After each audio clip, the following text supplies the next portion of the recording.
আমাদের ইন্ডাস্ট্রিতে fashion sense সবচেয়ে ভালো হচ্ছে পরীমনির। উনি এমন না যে খুব সুন্দর তাই যা পরে তাই ভাল লাগে। না, ব্যাপারটা মোটেও তেমন না। উনার আউটফিট সবসময় খুবই সেন্সেবল হয়। এরপরে যদি আমার কারো ফ্যাশন সেন্স ভালো লাগে সে হচ্ছে বিদ্যা সিনহা সাহা মিম এবং তিনিও মোটামুটি যা পরেন মানিয়ে যায় এবং বেশ এলিগেন্ট লাগে। এবার আমি বলি যে আসলে আমার কাদের ফ্যাশন সেন্স অত ভালো লাগে না। প্রথমত হচ্ছে দিঘি, কেন জানি সে যাই পরে প্রথমত হচ্ছে তাকে মানায় না এবং আমার কাছে মনে হচ্ছে তার বয়সের থেকে তাকে অনেক বেশি বয়স্ক লাগে।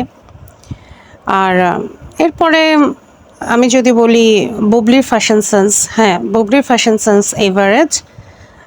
অত বেশি ভালোও না আবার অত বেশি মানে একেবারে বিলো এভারেজও না, মোটামুটি চলে।